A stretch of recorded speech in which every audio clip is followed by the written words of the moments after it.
Well, folks, it seems the storm's knocked out the power and the flashlight's dead. If I could just find a match, we'd have some light, but, well, we'll make the best of it now, won't we? After all, it's Halloween, so I'll share a treat and a trick. I'll share with you a campfire story. Now, this story is told many different ways by many different people. It's one of a common thread involving two lovers in a car. Lover's Lane stories, these range from classic American creepy tales such as The Hook to stories of the Goat Man and more. This particular story, well, it changes and melds into the culture of wherever it goes. And while I've heard a Western version involving skinwalkers and forbidden lands, I'll tell it to you as I first heard it, as a story from the bayou down south, where the water is as dark as the poor intentions in the heart of the young man in this story. Not so very long ago, a young boy named Billy Ray lived in a quiet little town down south. He was a handsome fellow with a handsome car, but that was as far as his charm went. He was a brutish fellow with a surly disposition, and while he attempted to court many of the fine young ladies in town, none of them would have him, especially not Virginia, the prettiest lass anyone had ever seen before or since. Billy tried everything he could think of to win her heart, ranging from flowers, which he stole, to poetry, that he bullied a younger fella into writing for him. To his dismay, nothing worked, but Billy had one last trick up his sleeve. You see, down in the bayou, rumor done tell of a dark conjure man, one who'd do anything for the right price. Old Billy Ray had heard that this old swamp conjurer could perform all manner of miracles, big or small, and a miracle is just what Billy needed. So one morning he packed up some of his things and headed for the swamp. Billy tried to keep to the drier parts, not wanting to get snatched up by any of the gators, some of which he'd heard was under the dark conjure man's control. And he done near got himself lost, until he finally came across a dirty old shack in the middle of the swamp. It was here that he met the conjure man. He looked impossibly old, yet was tall and light as can be.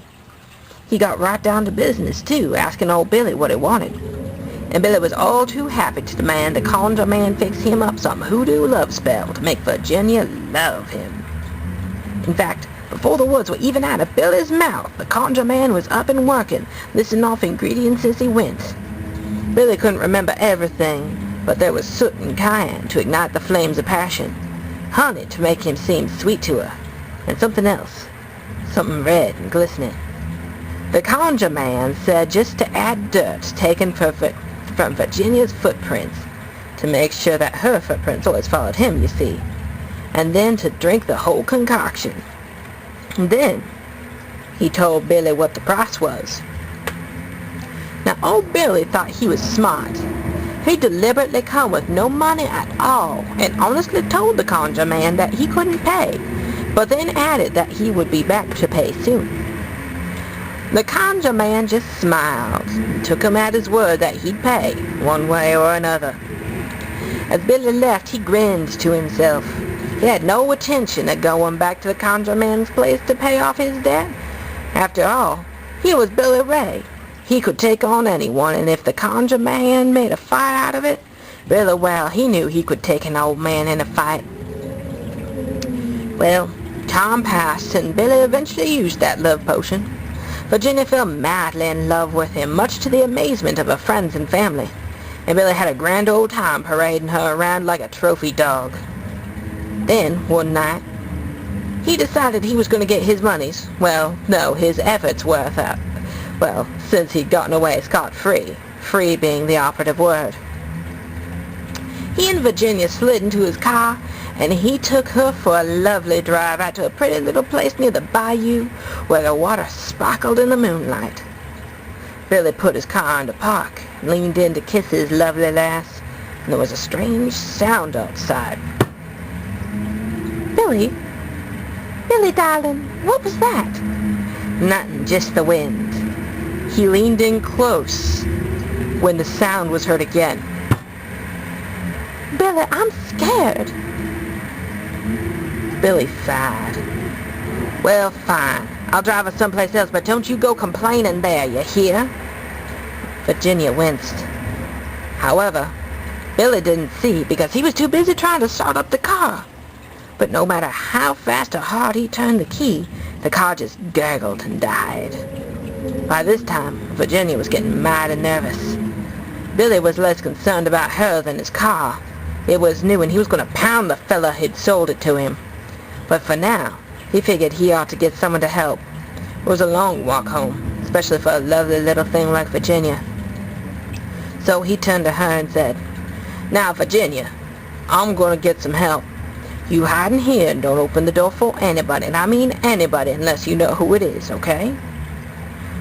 Virginia merely nodded, and Billy stepped out of the car, walking towards town. But as the night wore on, the moon became obscured by clouds, and Billy was taking an awful long time to get back. Virginia waited and waited, and sometime later, she began hearing odd noises in the windy night, thumps and scratches and rustles. And she hid herself in the car and felt she was safe there, until there was a thump above her, followed by the slow scratching along the roof of the car. It seemed the more the wind blew, the more whatever it was on the car scratched and clawed at the roof. It would tap and thump dull thuds above the poor frightened girl. It continued all night, the wind blowing and scratching along the roof, bringing chills to Virginia's spine. However, at dawn, the girl heard a welcome sound, a car, which stopped and was followed by 2 sets of footsteps. Sure that it was her love returned to rescue her, she peeked out of the window, but was confronted by 2 police officers from town, who hung back from the car a little. "Miss Virginia, it's all right. You come on out. Just come straight to us now. Don't look back."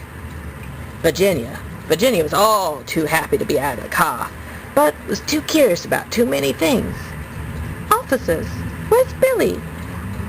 I wouldn't want to leave this nice car without him, And she turned around and saw that there, above the car, hung old Billy Ray, tethered up by his ankles, and a gruesome sight he was.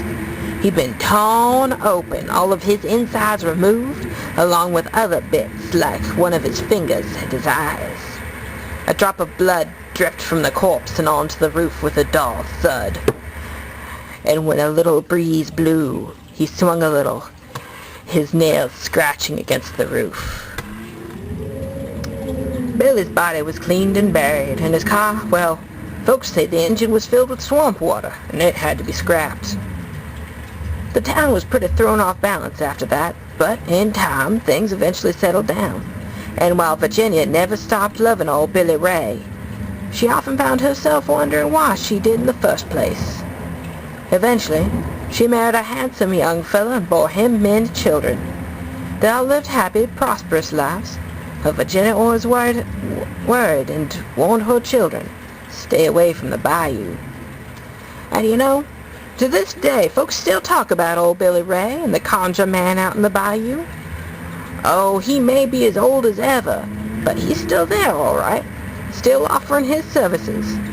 In fact, sometimes, if you ask him for something real special, he pulls down a jar with glistening red slime inside, marked Billy Ray.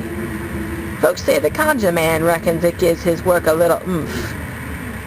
So in the end, old Billy Ray ended up paying, one way or another. Well, folks, I hope you enjoyed the story. Thank you for tuning in. I hope you all have a great Halloween. Be safe and enjoy. Take care and sweet dreams.